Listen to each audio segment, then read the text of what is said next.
నమస్తే అండి. నేను బందా లక్ష్మణ శర్మ, సీనియర్ మోస్ట్ సైకాలజిస్ట్ డాక్టర్ని అండ్ ఫౌండర్ ఆఫ్ గోవర్ధన్ గోశాల, బండగూడ, నాగోల్, తట్టెనారం, హైదరాబాదు. ఇప్పుడు ఆత్మబలం అనే టాపిక్ మీద నా స్టోరీని నేను చెప్పదలుచుకున్నానండి. నేను ఒక సాఫ్ట్వేర్ ఇంజనీర్గా జాబ్ చేస్తూ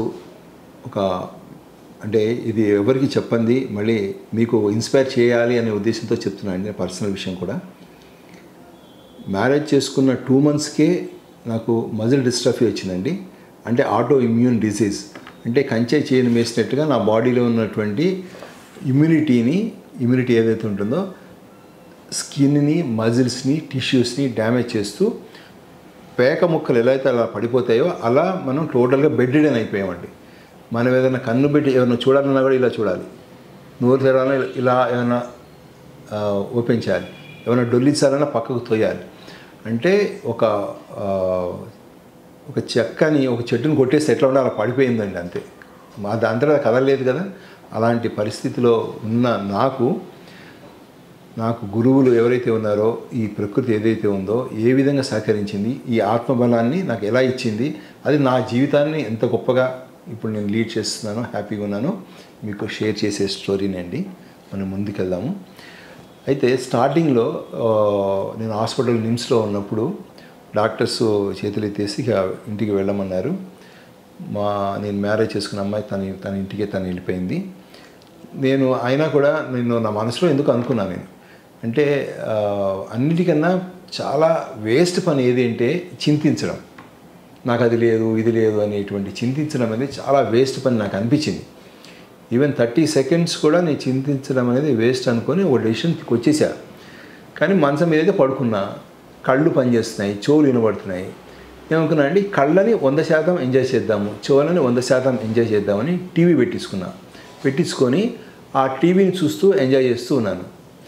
అంటే నేను లేపాలంటే వేరే వాళ్ళు లేపుతారు, డొల్లిస్తారంటే వేరే వాళ్ళు డొల్లిస్తారు. కానీ నాకు స్వతంత్రంగా నాకు ఉన్నటువంటి ఆధీనంలో ఉన్నవి రెండు.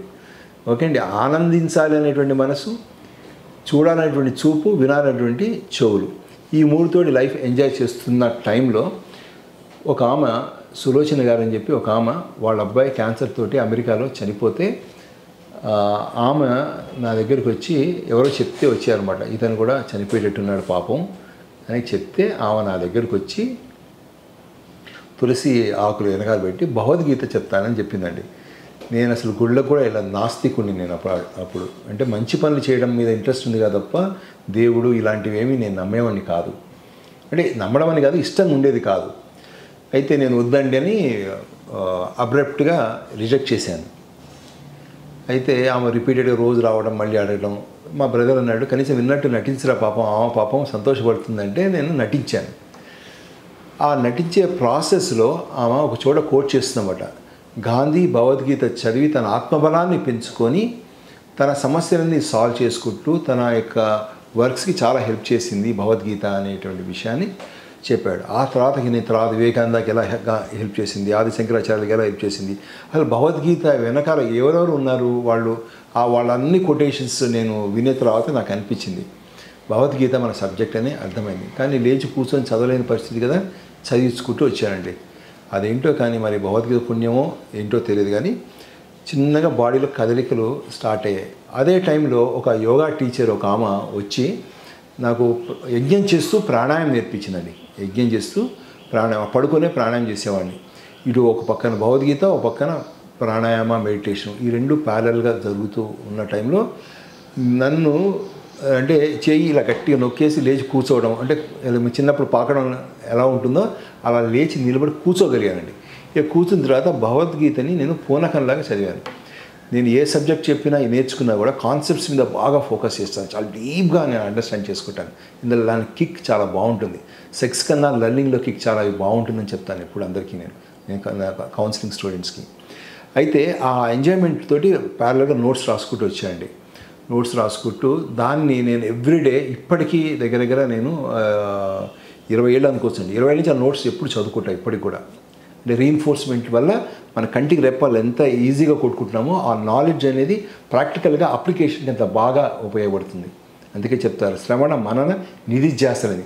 నిధిధ్యాస షుడ్ బి ఆటోమేటిక్, ఎఫర్ట్ లెస్గా జరగాలని అనుకున్నానండి.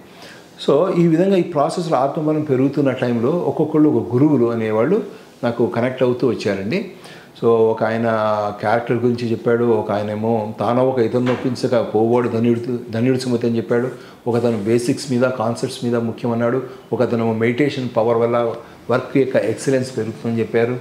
తర్వాత ఎప్పుడు మన ఇగోని ఎలా కంట్రోల్ చేసుకోవాలి, తల్లి గర్భంలో ఒక శిశువు ఇంత చిన్న ఒక ఈగలాగా ఉంటుందో మనం కూడా ఈ విశ్వంలో చిన్నవాళ్ళమే, మన సమస్య కూడా చిన్నదే అని ఒక అతను చెప్పాడు. Ignorance is a source of knowledge అని ఇంకోటి చెప్పారు. బురదలో తామరాకు ఎలా అయితే ఉంటుందో దాని నుంచి సోర్స్ తీసుకొని ఎలా అయితే ఎదుగుతుందో కష్టాల నుంచి మనిషి ఎదగాలనేటువంటి నాలెడ్జ్, ఇవన్నీ నా గోశాలకు చాలా ఉపయోగపడ్డాయండి ఈ టీచింగ్స్ అన్నీ కూడాను. తర్వాత సహనం, తర్వాత సంతృప్తి, స్థితప్రజ్ఞత అని ఇంకా చెప్పాడు. సూర్యుడు ఒక రకంగా చెప్పాడు, వెలుగుతూ వెలిగించేటట్టుగా. తర్వాత మళ్ళీ మనకి ఇలా అంటే అలా చెప్తూ చివరికి క్లైమాక్స్గా నేను ఒక గురువుగారి పేరు చెప్పదలుచుకున్నాను అండి. ప్రొఫెసర్ కె రామసుబ్రహ్మణ్యం గారు. ఆయన 14 సంవత్సరాలు వేదం నేర్చుకున్నారు, ఐటీ బాంబేలో ప్రొఫెసర్గా ఉంటారు. ఆయన పరిపూర్ణత నేను చూడగా పరిపూర్ణమైన మనిషిగా, ఈవెన్ ఐటీ బాంబేలో ఎవరైనా తెలిస్తే చెప్తారు, ఆయన నడిచే దేవుడు అంటారు ఆయన. సో ఆయన నాకు అంటే అప్పుడు భగవద్గీత చెప్పినది నాకు ఆయన చూస్తే ఈ సబ్జెక్ట్ చక్కగా కనెక్ట్ అయ్యానండి. అందుకే ఎన్ని టీచింగ్స్ కన్నా we should become a sample అన్నమాట ఆ సబ్జెక్ట్కి. అప్పుడు టీచింగ్ అనేది అసలు అంత కష్టంగా ఉండదండి. సో ఆయన నుంచి నాకు నేర్చుకున్నటువంటి విషయాలే నేను భగవద్గీత సారాంశంగా ఆత్మబలంగా నేను మీకు చెప్పదలుచుకున్నానండి. ఆయన నాకు చెప్పింది ఏంటంటే, ఈశ్వరుడు ఈశ్వర, నువ్వు ఈశ్వర అనుకో, వేరే వాళ్ళందరినీ సృష్టిలో సమస్తాన్ని ఈశ్వరగా చూడు అని చెప్పారు అంతే. అయితే అది నేను అర్థం చేసుకునే దాన్ని కూడా మళ్ళీ వ్యాఖ్యగా చెప్పదలుచుకున్నానండి, ఎందుకంటే అది కొంచెం కష్టంగా ఉంటుంది కదా అని. అయితే ఇక్కడ ఏమవుతుందంటే మనము పర్సన్స్, ఆబ్జెక్టు, రిజల్ట్స్, సిచ్యువేషన్స్, ఈ 4ని మన భగవద్గీతలో శబ్దాది విషయాలు అంటారు. అంటే పర్సన్ చేంజ్ అవుతుంటాడు, ఆబ్జెక్ట్ చేంజ్ అవుతుంది. కారు కొనుక్కుంటాం 4 రోజుల్లో 4 నెలల్లో దాని మీద మోసిపోతుంది, భార్య అయినా సరే సిచ్యువేషన్ అయినా సరే మారుతూ ఉంటాయి. ఈ మారే దాని మీద మనం ఏకాగ్రత పెట్టినట్లయితే స్థిరత్వం ఉండదండి, స్థిరంగా ఉండదు. మారిపోయినప్పుడు మనకి స్నేక్ అండ్ ల్యాడర్ గేమ్లో అప్ అండ్ డౌన్ అవుతూ మనకి ఎప్పుడైతే స్టేబుల్గా ఉండమో మనకి స్ట్రెంత్ రాదు. సూర్యుడు ఎందుకు స్థిరంగా ఉంటాడు కాబట్టి స్ట్రెంత్ ఎక్కువ ఉంటుంది. స్థిరంగా ఉండేవి ఏవైనా సరే బలానికి చిహ్నం అండి. ఆ విధంగా ఆ స్ట్రెంత్ అనేది ఏర్పడుతుందండి, అది ఆ స్ట్రెంత్. అందుకని అంటే చేంజ్ అయ్యే వాటి మీద ఫోకస్ చేస్తే మన మైండ్ కూడా చేంజ్ అయ్యి వీక్ అవుతుంది. వీక్ అయినప్పుడు మనకి సక్సెస్ రాదండి మనకి. అదే ఆత్మ ఎప్పుడు మనతో ఉండదు, పుట్టేటప్పుడు, పుట్టకముందు, మనం చనిపోయేటప్పుడు, తర్వాత కూడా ఆత్మ స్థిరంగా ఉంటుంది, పరిపూర్ణంగా ఉంటుంది. శాస్త్రంలో చెప్పడం కానీ సైకాలజీలో అన్లిమిటెడ్ పవర్ ఆఫ్ మైండ్ అంటాం మనం. పేరు ఏదైనా కూడా బలం మనలో అతిగా ఉందండి, పరిపూర్ణంగా ఉంది. ఆ బలానికి కనెక్షన్ నేర్పించేదే ఈ ఆత్మబలానికి సంబంధించిన జ్ఞానం అండి. ఆ కనెక్షన్ని మనం ఎస్టాబ్లిష్ చేస్తాం మనం. నేను అదే చేశాను. నేను భగవద్గీత చదివిన తర్వాత ఏ పుస్తకము కూడాను ఒక 20 ఏళ్ళ వరకు నేను ఇప్పుడే వ్యవసాయం గురించి సుభాష్ పాలేకర్ పుస్తకం 40 పేజీల పుస్తకం చదివాను. ఇప్పటివరకు ఏ పుస్తకం చదవను, మనసుని చదువుకుంటాను, దాంతో స్నేహంగా ఉంటాను, ఈ భగవద్గీత కాన్సెప్ట్స్ నాకు అప్లై చేస్తాను మనసుకి, అంతే. సింపుల్గా చెప్పాలంటే ఆధ్యాత్మిక వ్యవసాయమే భగవద్గీత అండి.